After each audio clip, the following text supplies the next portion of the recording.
Hi, John Feldt here. Welcome to the Southeast edition of the Weekly Water Outlook. It's been pretty interesting over the Southeast U.S. as we got into the latter part of winter. Been a lot of rain, there's been some very welcome drought relief, and there's been some scattered flooding here and there. Now last week was pretty quiet. This week it looks like a one-shot system moving through. Early this week that'll produce an inch or two of rain, maybe a little bit more in spots. It looks like for the most part that soils can handle this rain with only some minor problems. We're going to get continued recharge of upper soils, maybe some scattered flooding, chances some urban flooding early this week. Then the rest of the week looks pretty quiet. I'm going to be talking about this in more detail, so stay tuned to the Weekly Water Outlook. Let's start off today's briefing by looking at precipitation over the last week. What you see here is a fairly modest amount of rain over most of the southeast U.S. The blue is any rainfall up to about a ½ inch. So there was some rain here and there, pretty modest overall.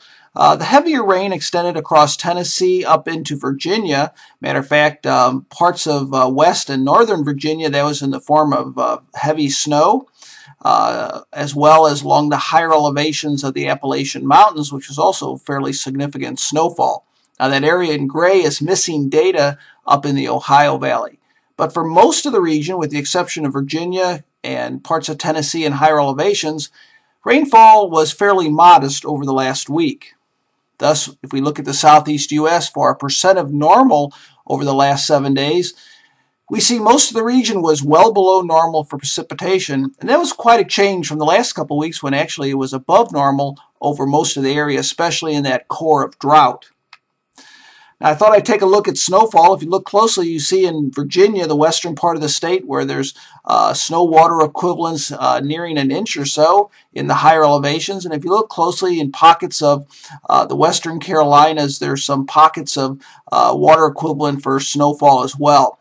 Other than that, there's no snow on the ground over the southeast U.S. You might be interested to note over the upper Midwest, I keep an eye on that as well, the area of maroon there, the purple area, that's nearing 3 inches of water equivalent, and this is a time of year that that's looked at very closely for snow melt over the next 30 to 60 days. North Dakota, Minnesota, and northern parts of Wisconsin looks pretty extensive, but it's really, even though it's fairly high, as far as the coverage, looks to me like it's not all that extensive. It doesn't really extend too much into Nebraska, South Dakota, and even Iowa.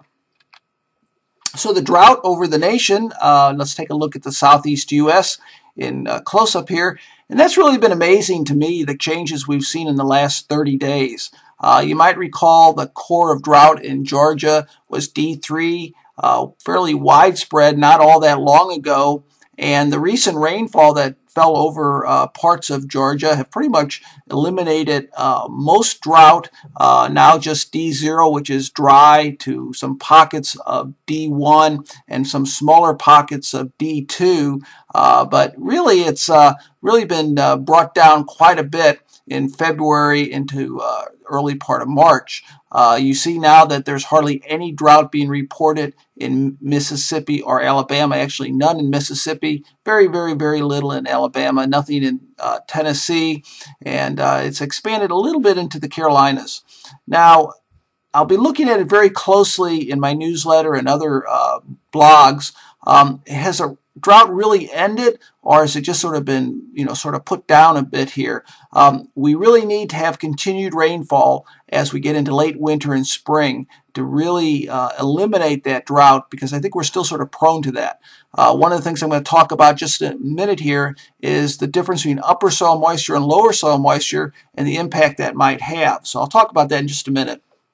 I did want to point out that there are some points still in flood. Yellow are action stage, strong, higher levels in rivers, but not at flood stage. The orange is minor flooding, and the more significant flooding in the parts of Swanee River Basin is in red, and that's moderate flooding. And these are the rivers that, even though the rains ended quite a while ago, they're very slow-moving rivers, and it takes a while for them to reach their crest, then it takes quite a while for them to go down. So they will remain high along the coastal parts of Georgia, northwest Florida, southern Georgia for a while. Okay, so let's talk about what's shaping the precipitation trends across the southeast U.S. Definitely this winter of 2012-2013 has been dominated by a negative phase Arctic oscillation. And you might say, why is that important? Well, if we were talking about temperature, it can bring some cold temperatures to the upper Midwest and the northeast U.S. and parts of the Midwest and Central Plains. But from a precipitation standpoint, what it tends to do is tighten up thermal gradients. And when these thermal gradients are tightened, it goes from cold to hot over a very short period of time. Precipitation tends to move along those gradients, and oftentimes they do develop over the southeast U.S. And I think that's one of the primary causes that we've had some drought relief over the winter months. So the forecast here, the ensemble forecast, is in red, and it's really not showing anything all that impressive one way or the other. It's continuing pretty much this trend of a moderate negative phase Arctic oscillation pretty much through the rest of the month of March. So let's go in a little bit closer up here for the upcoming week. This is the big picture. This is a 500 millibar jet stream pattern. You can see the wind arrows. The jet stream is moving along this pattern right here, and this is early this week. And the area in yellow here, these areas right here, those are pockets of atmospheric energy, and that's what's going to trigger precipitation. So by looking at just this one image, I want to point out a couple things. First of all, I know it's going to be fairly progressive. What we have here is early this week. This is valid on Monday, later in Monday. This is the upper energy system. When we have this type of pattern, it's going to move through fairly quick, maybe a 6-hour period, maybe a 12-hour period. It's not going to be a precipitation pattern that's going to last long. The other thing is it might be fairly intense along these pockets of energy, but again, it's going to be in a small area, and it's not going to last for all that long, especially the heaviest rain. It may or may not be strong enough to pick up a whole lot of moisture from the Gulf, but I'm sure some will get ahead of the system, the front, as it passes through. The other thing is, as the system moves off to the east, like we've seen before, the energy will be stronger over Mississippi, Alabama, and Tennessee and Kentucky, but then diminishing as it moves across Georgia into the Carolinas. Consequently, I think precipitation will also diminish a bit. Now, I wanted to point out the paths of surface low pressure this week as well.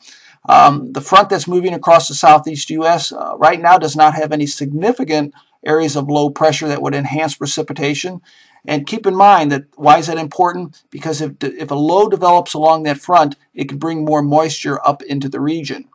The lows right now look like they're going to be well to our north, and the heaviest snow in this case in blue will be also well to the north. So I do not see any significant areas of low pressure that would enhance precipitation rates with this system. This is your typical pattern with that negative Arctic oscillation I wanted to point out. Purple are the colder temperatures, blue and purple, red and yellow, green are the warmer. And oftentimes in this type of pattern you do get a fairly tight gradient between the cold and the warm, and that's where your precipitation pattern, your alignments, and your heaviest precipitation. And this is from forecasts later this week, and that's sort of what the typical reason why we've received somewhat more rain this winter is because of this gradient of temperature. So for the next 7 days, here's a precipitation forecast. Generally a fairly widespread half-inch to 1-inch rain over the southeast U.S. Most likely the precipitation will be enhanced over higher elevations. I think there's more confidence in this band of heavier rain over Mississippi into western parts of Tennessee and Kentucky. I'm a little bit more skeptical of the secondary enhancement over eastern parts of Alabama and western Georgia. That is a possibility. I'm not going to rule it out. I'm just not all that sure that it might be more consistent 1-inch rain, 1 to 1.5-inch rain, rather than that pocket of 2-inch rain. I think the 2-inch rainfall amounts very well could be more isolated. In any event, I wanted to point out from a runoff perspective what this might mean. And this is the liquid water content of the upper soils. And this is where I mentioned that because the lower soils have been so dry from this prolonged drought over parts of Georgia and the Carolinas and even parts of South Alabama, is the upper soil moisture has really soaked in quicker than normal. So your vulnerability towards upper soils being saturated was less than would be normal this time of year because the lower soils were so dry. This shows in the area shades of yellows and oranges and reds, generally the drier soils, and the blues are the wetter soils. And it does show that most areas are not close to being saturated, so that we can take some rain with this next system before we get into an enhanced runoff situation. Now, flash flood guidance, this is a 6-hour flash flood guidance. It shows the areas in blue. The darker blues are about nearing 3 inches of rain. The lighter blues are over 3 inches, 3 to 4 inches. So first thing I want to point out here is that the current precipitation forecast does not reach these values. Thus, I would not expect runoff to be enhanced. Now, the exception is that this is going to be more of a quicker system coming down, and when you get the rainfall coming down quicker, you can enhance your runoff. And there will be some, because it is coming down quicker versus more of a 12 to 24 hour or longer precipitation. So when I'm saying that the runoff values or the thresholds are high compared to the rainfall forecast, that doesn't mean there won't be runoff. It just means that, generally speaking, there is the capacity for much of the rain, the higher percentage, the majority of this next rain event, to be soaked into the ground. Now, keep in mind also pervious surface, impervious, that your urban areas will definitely receive more problems due to the impervious surfaces. Now, the longer term, as we get into the forecast soil moisture change, this is model input, and this is another reason why I'm sort of wondering about that secondary max over Georgia, but it does show that for the most part it looks like soil moisture changes as we get into the middle of March will generally be fairly status quo, or maybe even slightly decreasing over Georgia and the Carolinas. The blue indicates perhaps some increase in soil moisture. So really just one event this week. It's going to be a fast-moving event. It could produce some pockets of heavy rain, but right now, like I said, it's moving through pretty quickly.